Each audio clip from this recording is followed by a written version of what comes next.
할렐루야. 이제 하나님 말씀을 함께 보겠습니다. 마태복음 21장 1절부터 11절까지 말씀입니다. 신약 성경책 35쪽 되겠습니다. 신약 성경책 34쪽 또는 35쪽 마태복음 21장 1절부터 11절까지 말씀입니다.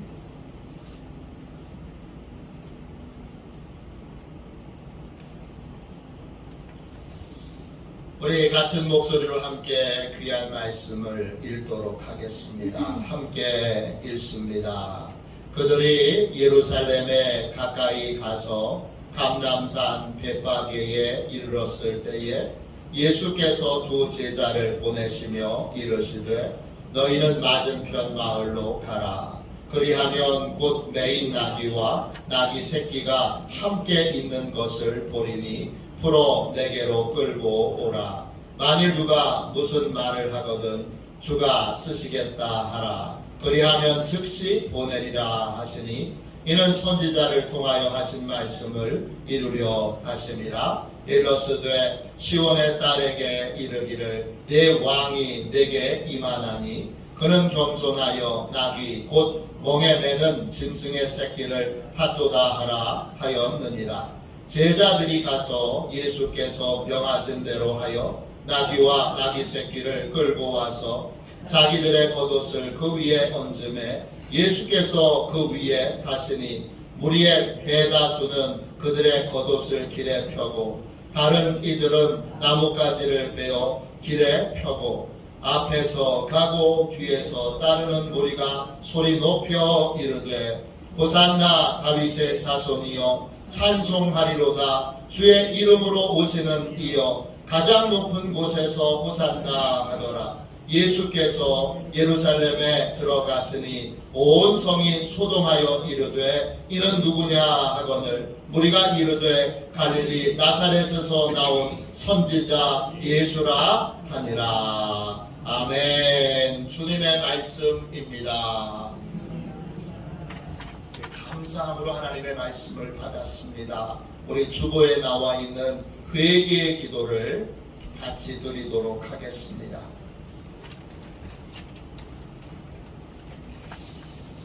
함께 회개의 기도를 드리겠습니다. 기도합니다. 참된 구원자이신 예수님, 종려주일 아침에 주님을 태우고 예루살렘을 입성했던 나귀처럼 주님을 모시고 주님과 동행하는 삶을 살길 원합니다.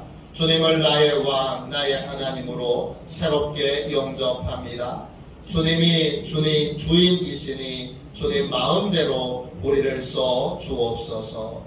우리 주님께서 원하시는 곳에 주님께서 원하시는 일을 하는 저희 모두가 되게 하옵소서. 주님께서 원하시는 말을 하고 주님께서 원하시는 삶을 사는 저희 모두가 되게 하옵소서. 예수 그리스도의 이름으로 기도합니다. 아멘. 한 번 더 기도하겠습니다. 진심으로 자기 죄를 회개하고 하나님께로 돌아오는 이들에게 주시는 하나님의 말씀을 들으십시오. 주께서 내게 응답하시고 나의 구원이 되셨으니 내가 주께 감사하리이다. 우리의 구원의 소망이 되신 주님, 겸손의 왕으로 오신 주님을 기쁜 마음으로 영접합니다. 주님은 유일한 구원자이십니다. 지금까지 믿고 의지했던 헛된 모든 것들을 이 시간 주님 앞에 모두 버립니다. 오직 주님만 믿고 의지하게 하옵소서. 오직 주님만 따르게 하시고 오직 주님께만 배우게 하옵소서. 온유하고 겸손하신 주님만 배우고 따르는 복된 삶을 살게 하옵소서. 예수님의 이름으로 기도합니다. 아멘. 왕으로 오신 예수님, 왕으로 오신 예수님, 이런 제목으로 같이 은혜를 나누겠습니다. 오늘은 종려주일입니다.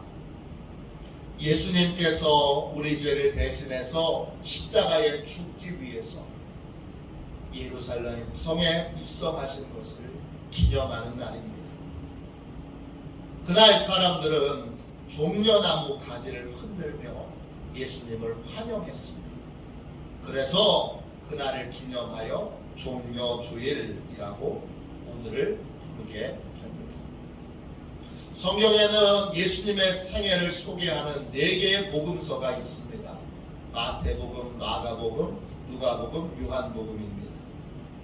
이 4개의 복음서는 아니 예수님의 생애를 책 한 권이면 되지 왜 4권씩이나 이렇게 예수님의 생애를 다루는 책을 이 성경에 포함시켰을까? 각각 강조점이 다릅니다.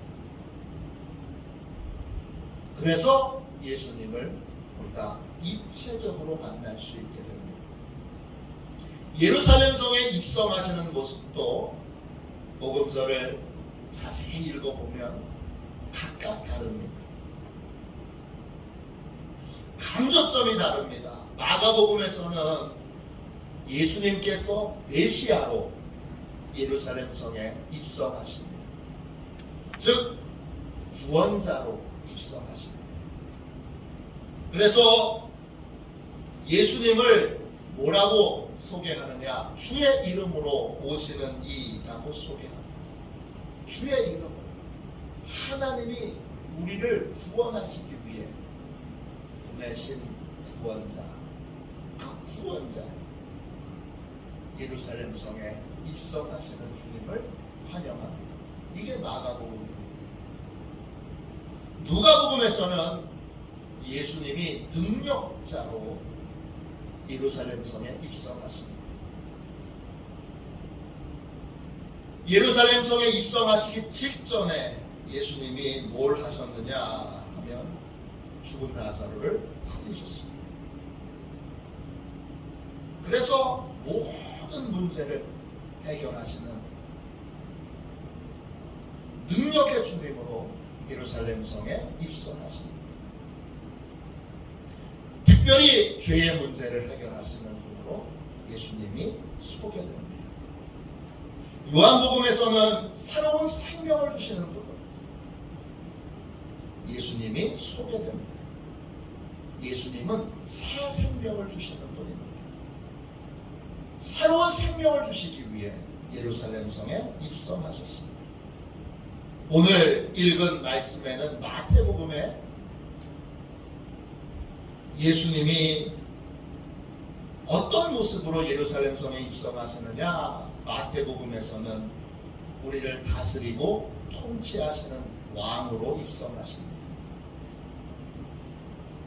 예수님을 우리는 이 마태복음에서 우리의 왕으로 우리를 통치하시는 주권자로 새롭게 영접해야 합니다. 오늘 말씀 21장 5절 말씀을 보십시오. 5절 말씀입니다. 시온의 딸에게 이르기를 내 왕이 내게 임하나니 그는 겸손하여 나귀 곧 멍에 매는 짐승의 새끼를 탔도다 하라 하였느니라. 왕, 이 말은 헬라말로 바실루스입니다. 통치자라는 뜻이에요. 예수님은 우리를 통치하시는 분, 우리 인생의 중요한 문제들을 결정하시는 분, 또 우리의 삶을 인도하시는 분으로 예루살렘 성에 입성하셨고 우리에게 찾아오셨습니다. 구원을 받으려면, 죄 사함을 받으려면 우리는 예수님을 나의 왕으로 영접해야 합니다. 죄 사함을 받는 길은 다른 길이 없습니다. 예수님을 왕으로 모시고 예수님의 다스림을 받고 예수님이 내 인생의 중요한 일들을 결정하시도록 맡기고 따르는 삶을 살아야 합니다. 종려주의를 맞이하여 우리는 우리 자신에게 이런 질문을 던져야 합니다. 나에게 예수님은 왕이신가? 나는 예수님의 다스림을 따르고 있는가? 나는 예수님께 모든 결정권을 맡겼는가? 나는 지금 예수님의 인도를 따르고 있는가? 종려주일은 이런 질문 앞에서 나를 점검하고 확인하는 날입니다. 저와 여러분에게 예수님은 누구십니까? 여러분에게 예수님이 누구이냐에 따라서 우리는 구원을 받을 수도 있고 구원을 받지 못할 수도 있습니다. 예수님이 나에게 누구냐? 이 명확한 질문 앞에 바르게 대답을 해야만 우리는 죄사함의 은혜를 입을 수 있습니다. 예수님은 나의 왕이십니다. 왕의 자리에서 여러분이 내려오시고 내가 왕되었던 삶에서 내가 왕되었던 자리에서 내려오시고 예수님을 여러분의 왕의 자리에 모시는 복되고 귀한 이 종려주일이 되시기를 주님의 이름으로 축원합니다. 예수님을 왕으로 영접한 사람은 그럼 어떤 삶을 살까요? 첫 번째, 예수님의 말씀에 순종하는 삶을 삽니다. 오늘 말씀 21장 1절 2절을 보십시오. 그들이 예루살렘에 가까이 가서 감람산 벳바게에 이르렀을 때에 예수께서 두 제자를 보내시며 이르시되 너희는 맞은편 마을로 가라. 그리하면 곧 매인 나귀와 나귀 새끼가 함께 있는 것을 보리니 풀어 내게로 끌고 오라. 예수님을 왕으로 영접한 사람은 오늘 본문에 나오는 예수님의 두 제자처럼 예수님의 말씀에 순종합니다. 예수님이 두 명의 제자에게 이렇게 명령합니다. 맞은편 마을로 가서 나귀와 나귀 새끼가 함께 있는 것을 볼 테니 끌고 와라. 만일 여러분에게 이런 명령을 내리신다면 여러분은 어떻게 하시겠습니까? 나귀와 나귀 새끼에게는 주인이 있습니다. 아니 주인이 있는데 그 주인이 자기 나귀를 함부로 끌고 가도록 그냥 내버려 두겠습니까? 그렇게 그냥 내버려둘 주인이 어디 있습니까? 그 나귀를 끌고 오면 도둑으로 몰릴 위험도 있고 이런저런 또 주인이 반대하고 주인이 나가설 위험도 있습니다. 그래서 만일에 저에게 예수님이 가서 저쪽 마을에 가서 나귀와 나귀 새끼를 끌고 와라 그렇게 명령하시면 저는 주저하면서 순종하기 힘들어했을 겁니다. 그런데 두 명의 제자는 다릅니다. 그들은 결과를 예상하지 않습니다. 아유 주인이 나귀 새끼를 주겠어? 나귀를 주겠어? 이렇게 예상하지 않고 이들은 그냥 예수님의 말씀에 순종했습니다. 결과를 예상했더라면 그들도 예수님의 명령에 순종하지 못했을 것입니다. 그러나 두 제자는 그렇게 하지 않고 결과는 왕이신 주님이 책임져 주실 것이고 나는 그저 주인의 명령에 왕의 명령에 순종할 뿐이라고 그렇게 믿고 그리고 가서 나귀 주인에게 나귀를 풀어 가져가도 되느냐고 묻습니다. 이것이 예수님을 왕으로 모신 사람의 특징입니다. 왕으로 모신 사람은 예수님의 명령에 결과를 예상하지 않습니다. 손 얹고 기도한다고 병이 낫겠어? 이렇게 한다고 문제가 해결되겠어? 이런다고 문제가 해결되면 문제 해결 못할 사람이 어디 있어? 기타 등등. 결과를 예상하지 않습니다. 예수님을 왕으로 모신 사람은 예수님께 결과를 맡기고 그저 순종할 뿐입니다. 치유사역을 하는 목사님과 어떤 기자가 인터뷰를 했습니다. 기자는 목사님께 이렇게 물었습니다. 목사님, 병자들을 위해서 기도하면 병자들이 다 낫습니까? 목사님이 대답합니다. 아닙니다.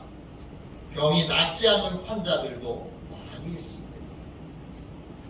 기도로 병이 낫는 환자와 낫지 않는 환자 중에 어디가 더 많습니까? 병이 낫지 않는 환자가 훨씬 더 많습니다. 기도해도 낫지 않는 환자들이 훨씬 많은데 굳이 병 낫기를 위해 기도할 필요가 있을까요? 이때 목사님이 이렇게 대답하셨습니다. 하나님께서 제게 주신 사명은 낫게 하는 것이 아니라 기도해 주는 것입니다. 병을 낫게 하시는 분은 하나님이시고 제 사명은 병자를 위하여 기도해 주는 것입니다. 저는 이 목사님의 인터뷰 기사를 신문에서 읽고 제 마음에 깊이 이 말씀을 새겼습니다. 예수님을 왕으로 모신 사람은 스스로 결과를 예상하지 않습니다. 결과는 왕이신 예수님께 맡기고 예수님의 말씀에 그냥 순종할 뿐입니다. 결과는 왕이 책임져야 하고 우리의 사명은 왕의 명령에 순종하는 것뿐입니다. 이것이 예수님을 왕으로 모신 사람의 첫 번째 특징입니다. 두 번째 특징은 무엇입니까? 나의 필요보다 왕의 필요에 먼저 반응하는 삶을 삽니다. 3절 보세요.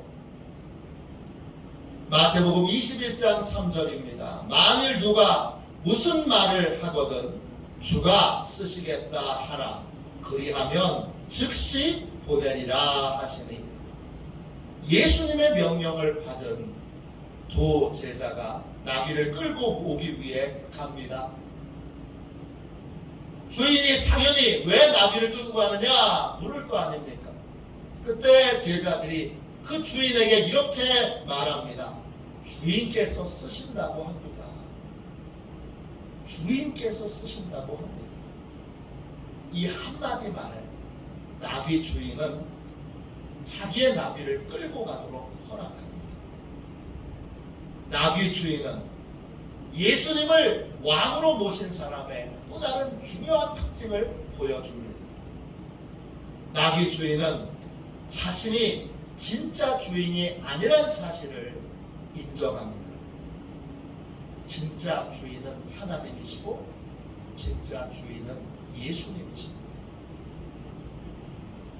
그래서 주가 쓰시겠다라는 말이 떨어지자마자 바로 나귀를 내어줍니다. 나귀 주인도 자기 나름대로 나귀를 쓰려고 하는 계획과 또 목적이 있을 겁니다. 그러나 자기의 필요를 먼저 주장하지 않고 왕의 필요에 먼저 반응했습니다. 이것이 예수님을 왕으로 모신 사람의 특징입니다. 우리는 여기서 꼭 기억해야 될 것이 있습니다. 나의 필요보다 왕의 필요에 먼저 반응하는 것은 희생하는 것이 아닙니다. 우리가 섬기는 왕은, 우리의 예수님은 우리에게 희생을 강요하는 분이 아닙니다. 도리어 우리를 위하여 무엇이든지 아끼지 않고 내어주시는 분이 우리의 예수님이십니다. 우리에게 뭔가 요구하시는 것이 있다면 그것은 반드시 우리에게 유익이 되기 때문입니다. 그러므로 왕의 필요에 먼저 반응하게 될 때 우리는 유익을 누리게 되고, 그리고 왕의 필요에 반응하는 삶을 살 때 우리는 가치 있는 삶, 아름다운 삶, 복된 삶을 살 수 있게 됩니다.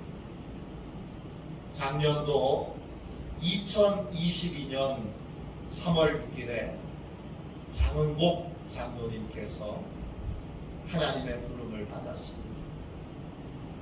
이분은 30년 동안 장의원이라고 하는 작은 의원을 운영하셨던 의사 선생님입니다.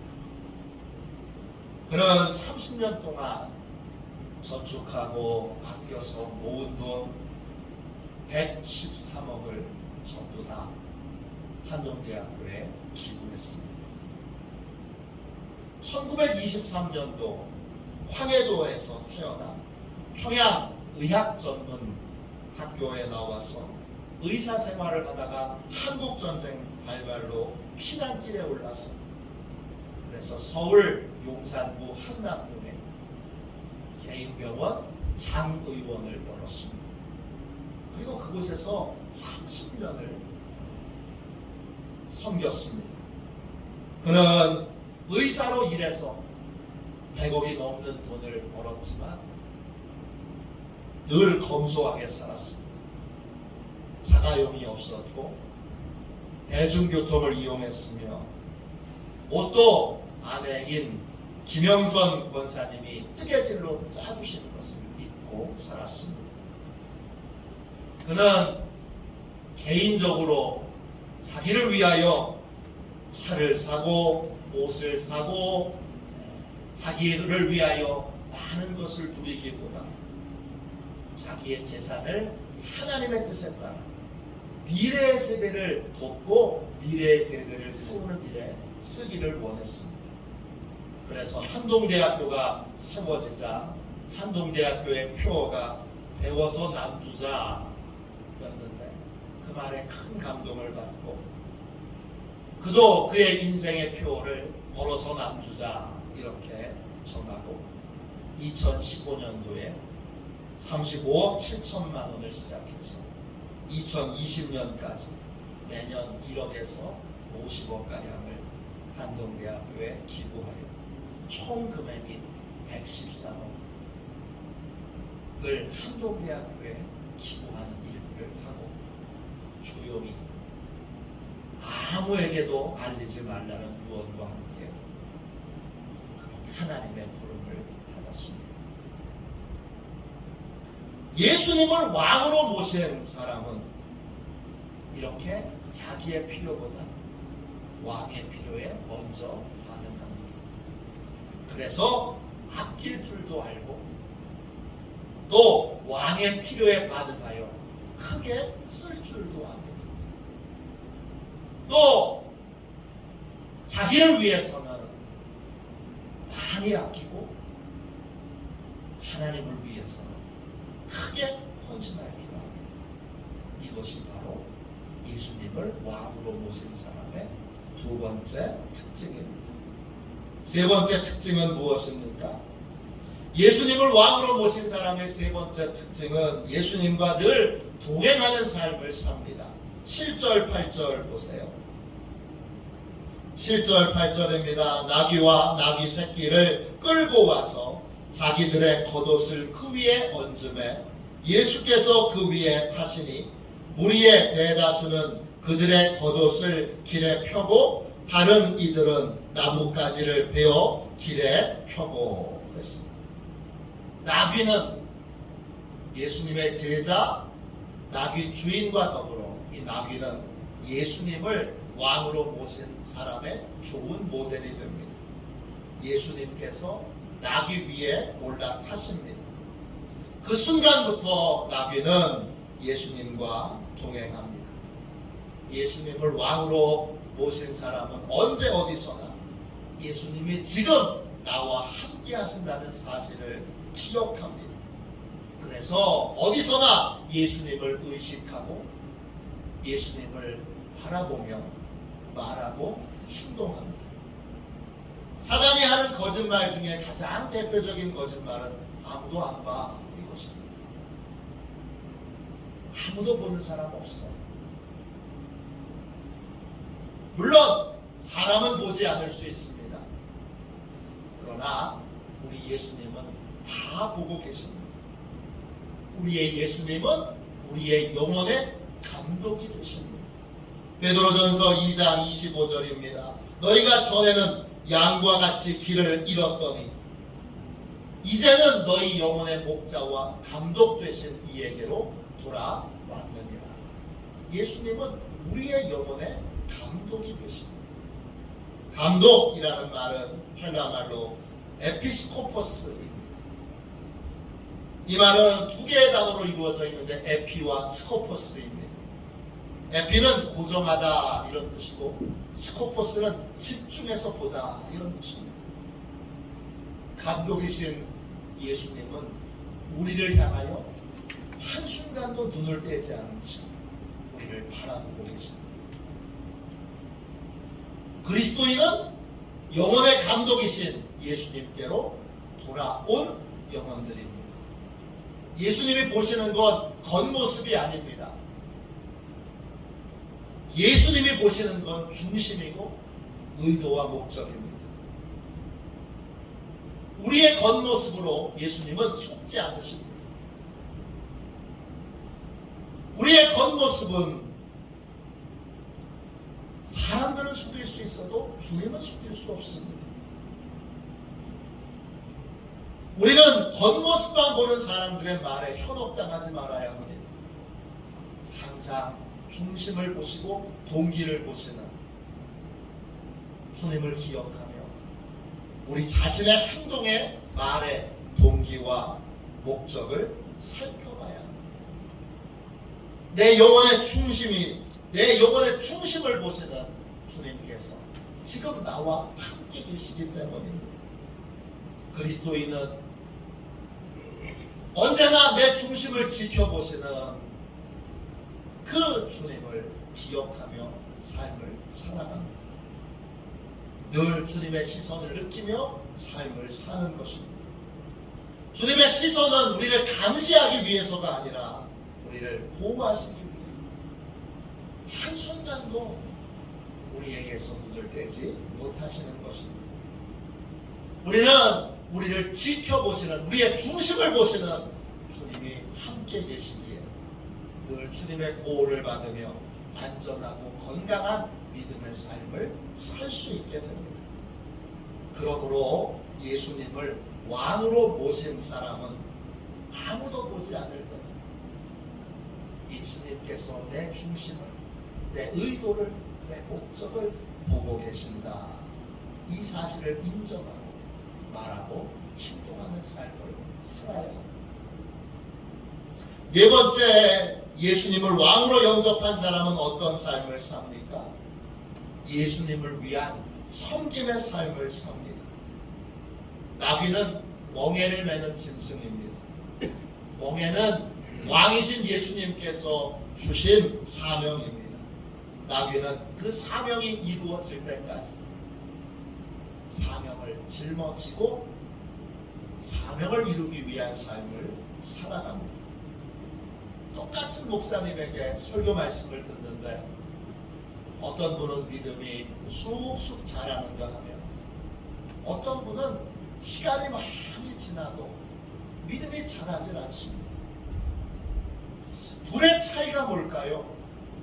여러 가지 이유가 있지만 가장 큰 이유는 섬김의 일을 하느냐 하지 않느냐의 차이입니다. 듣기만 해서는 믿음이 자라지 않습니다. 반드시 하나님의 말씀을 들었다면 섬기고 봉사하는 일을 해야 합니다. 예수님을 왕으로 모신 사람은 자기가 어떤 일을 해야 할지, 어떤 봉사를 해야 될지 자기가 결정하지 않습니다. 나귀는 스스로 짐을 짊어지지 않습니다. 누군가 짐을 얹어주기도 하고 누군가 짐을 벗겨주기도 해야 합니다. 예수님을 왕으로 모신 사람은 섬겨야 될 부분을 스스로 선택하지 않습니다. 왕이 맡겨주신 것을 받아들이고 그리고 왕이 그 사명을 벗겨주실 때까지 묵묵히 그 사명에 충성합니다. 그것이 바로 예수님을 왕으로 모신 사람의 네 번째 특징입니다. 마지막 다섯 번째로 예수님을 왕으로 영접한 사람은 어떤 삶을 삽니까? 칭찬과 영광은 오직 예수님께 드리는 삶을 삽니다. 예수님께서 나귀를 타고 예루살렘 성에 입성하자 많은 사람들이 환호성을 치고 또 종려나무 가지를 흔들면서 예수님을 영접합니다. 그런데 나귀가 보기에 자기를 환영하고 자기를 영접하는 것 같습니다. 왜냐? 예수님은 등에 타 계시고 안 보이기 때문입니다. 사람들이 예수님을 환영하면서 호산나 이렇게 외칩니다. 호산나 이 말은 유대인들이 자주 사용했던 짧은 히브리어 기도문입니다. 히브리어로 호시아나입니다. 이 말은 두 개의 단어로 이루어져 있죠. 호시아와 나입니다. 호시아는 구원하소서 이런 뜻이고 나는 기도합니다, 간청합니다 이런 뜻이에요. 히브리어 호시아나는 하나님 지금 도와주세요. 하나님 지금 우리를 구원해 주세요. 이런 뜻입니다. 우리를 구원해 달라는 짧은 기도가 호산나, 호시아나입니다. 사람들이 호산나를 외치면서 예수님을 열렬히 환영할 때 나귀는 정신을 차리고 나를 환영하는 것이 아니라 예수님을 환영하는 것임을 알아야 합니다. 나귀를 환영하는 것이 아니라 나귀와 함께 계신 예수님을 환영하고 있는 것입니다. 예수님을 왕으로 모신 사람은 이 사실을 잊지 말아야 합니다. 예수님을 왕으로 모신 사람은 사람에게 들은 칭찬이 자기에게로 향한 칭찬이 아니고 주님으로 향한 칭찬인 것을 기억해야 합니다. 그래서 언제나 엄격하게 예수님에게만 영광을 돌릴 수 있어야 합니다. 내가 한 건 아무것도 없습니다. 주님이 하신 겁니다. 이렇게 고백하며 믿음의 삶을 살아야 합니다. 종려주일입니다. 예수님이 진짜 내 삶의 왕이신지, 우리 가정의 왕이신지, 우리 교회의 왕이신지를 점검하는 날입니다. 예수님이 왕이신 사람은 예수님의 말씀에 순종합니다. 나의 필요보다는 예수님의 필요에 먼저 반응합니다. 예수님과 언제 어디서나 동행하는 삶을 살도록 내 중심을, 내 동기를 점검합니다. 예수님을 위해 섬김의 삶을 살고 모든 영광을 예수님께 돌립니다. 지금 이런 삶을 살고 계십니까? 지금 여러분에게 예수님이 왕이십니까? 여러분의 가정에 예수님이 왕이십니까? 우리 교회에 예수님이 왕이십니까? 예수님이 왕 되신 곳에 구원과 죄사함의 은혜가 있습니다. 예수님을 나의 왕, 나의 하나님으로 모시고 구원의 감격과 죄사함의 은혜를 누리는 그러한 저와 여러분이 되시기를 주님의 이름으로 축원합니다. 이 시간 우리 함께 찬양하도록 하겠습니다. 찬송가 268장을 함께 찬양하겠습니다. 268장 1절만 우리 함께 찬양하고 예수님이 왕 되신 삶을 살도록 뜨겁게 기도하도록 하겠습니다.